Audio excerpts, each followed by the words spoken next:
Les événements de ces dernières semaines dans l'Hexagone et Outre-mer ont profondément troublé la nation. Ils ont mêlé des revendications légitimes et un enchaînement de violences inadmissibles. Et je veux vous le dire d'emblée, ces violences ne bénéficieront d'aucune indulgence. Nous avons tous vu le jeu des opportunistes qui ont essayé de profiter des colères sincères pour les dévoyer. Nous avons tous vu les irresponsables politiques dont le seul projet était de bousculer la République, cherchant le désordre et l'anarchie. Aucune colère ne justifie qu'on s'attaque à un policier, à un gendarme, qu'on dégrade un commerce ou des bâtiments publics. Notre liberté n'existe que parce que chacun peut exprimer ses opinions, que d'autres peuvent ne pas les partager, sans que personne n'ait à avoir peur de ses désaccords. Quand la violence se déchaîne, la liberté cesse. C'est donc désormais le calme et l'ordre républicain qui doivent régner. Nous y mettrons tous les moyens, car rien ne se construira de durable tant qu'on aura des craintes pour la paix. J'ai donné en ce sens au gouvernement les instructions les plus rigoureuses. Mais au début de tout cela, je n'oublie pas qu'il y a une colère, une indignation. Et cette indignation, beaucoup d'entre nous, beaucoup de Français peuvent la partager. Et celle-là, je ne veux pas la réduire aux comportements inacceptables que je viens de dénoncer. Ce fut d'abord la colère contre une taxe. Et le Premier ministre a apporté une réponse en annulant et en supprimant toutes les augmentations prévues pour le début d'année prochaine. Mais cette colère est plus profonde. Je la ressens comme juste à bien des égards. Et elle peut être notre chance.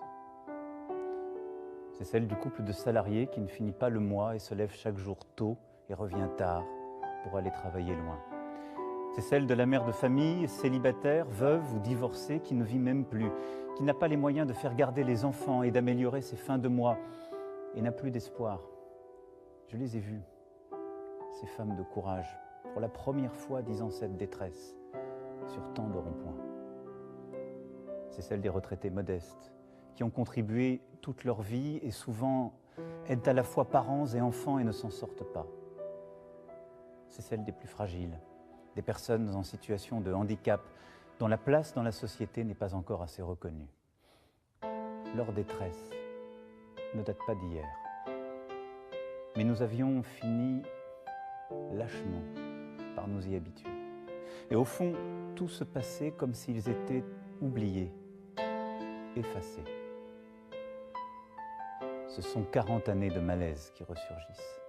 Malaise des travailleurs qui ne s'y retrouvent plus, malaise des territoires, villages comme quartiers, où on voit les services publics se réduire et le cadre de vie disparaître, malaise démocratique, où se développe le sentiment de ne pas être entendu, malaise face au changement de notre société, à une laïcité bousculée et devant des modes de vie qui créent des barrières, de la distance.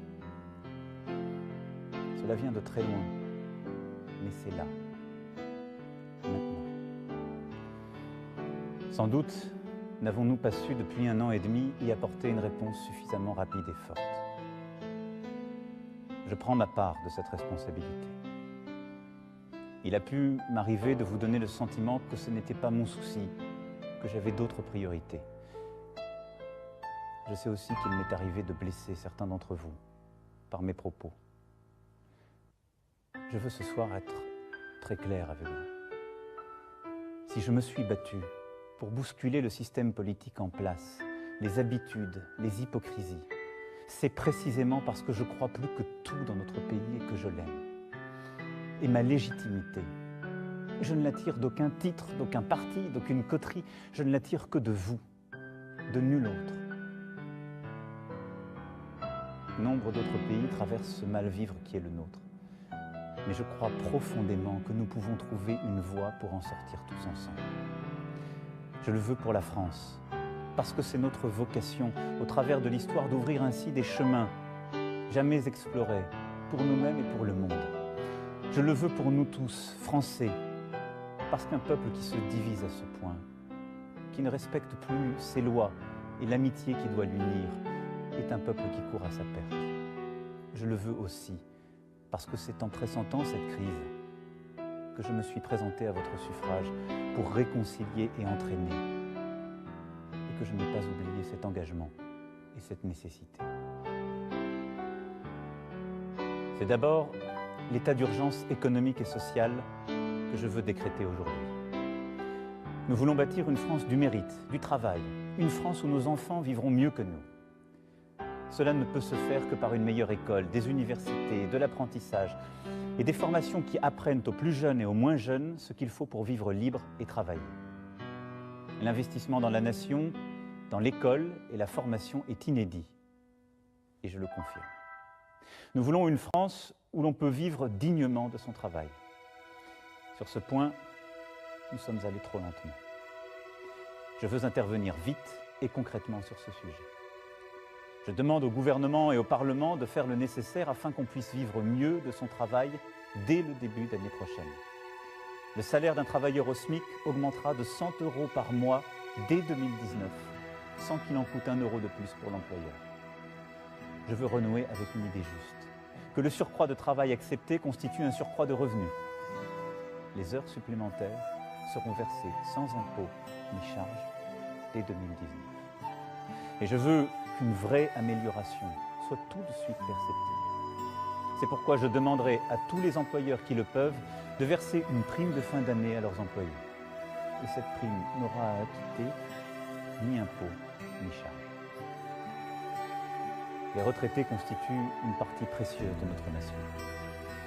Pour ceux qui touchent moins de 2 000 € par mois, nous annulerons en 2019 la hausse de CSG subie cette année. L'effort qui leur a été demandé était trop important et il n'était pas juste. Dès demain, le Premier ministre présentera l'ensemble de ses décisions au Parlement. Mais nous ne devons pas nous arrêter là. J'ai besoin que nos grandes entreprises, nos concitoyens les plus fortunés, aident la nation à réussir. Je les réunirai et prendrai des décisions en ce sens dès cette semaine. Je sais que certains voudraient, dans ce contexte, que je revienne sur la réforme de l'impôt sur la fortune. Mais pendant près de 40 ans, il a existé. Vivions-nous mieux durant cette période? Les plus riches partaient et notre pays s'affaiblissait. Conformément aux engagements pris devant vous, cet impôt a été supprimé pour ceux qui investissent dans notre économie et donc aident à créer des emplois. Et il a été maintenu au contraire pour ceux qui ont une fortune immobilière. Revenir en arrière nous affaiblirait alors même que nous sommes en train de recréer des emplois dans tous les secteurs. Cependant, le gouvernement et le Parlement devront aller plus loin pour mettre fin aux avantages indus et aux évasions fiscales. Le dirigeant d'une entreprise française doit payer ses impôts en France. Et les grandes entreprises qui y font du profit doivent y payer l'impôt. C'est la simple justice. Vous le voyez, nous répondrons à l'urgence économique et sociale par des mesures fortes, par des baisses d'impôts plus rapides, par une meilleure maîtrise des dépenses, plutôt que par des reculs. J'entends que le gouvernement poursuive l'ambition des transformations de notre pays, que le peuple a choisi il y a maintenant 18 mois. Nous avons devant nous à conduire une réforme profonde de l'État, de l'indemnisation du chômage et des retraites. Elles sont indispensables. Nous voulons des règles plus justes, plus simples, plus claires et qui récompensent ceux qui travaillent. Mais aujourd'hui, c'est aussi avec notre projet collectif que nous devons renouer, pour la France et pour l'Europe. C'est pourquoi le débat national annoncé doit être beaucoup plus large. Pour cela, nous devons avant toute chose assumer tous ensemble tous nos devoirs. Le devoir de produire pour pouvoir redistribuer. Le devoir d'apprendre pour être un citoyen libre. Le devoir de changer pour tenir compte de l'urgence de notre dette climatique et budgétaire. Pour réussir, nous devons nous rassembler et aborder ensemble toutes les questions essentielles à la nation. Je veux que soient posées les questions qui touchent à la représentation, la possibilité de voir les courants d'opinion mieux entendus dans leur diversité, une loi électorale plus juste, la prise en compte du vote blanc, et même que soient admis à participer au débat des citoyens n'appartenant pas à des partis.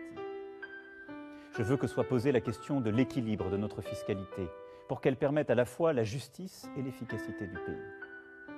Je veux que soit posée la question de notre quotidien, pour faire face au changement climatique, se loger, se déplacer, se chauffer.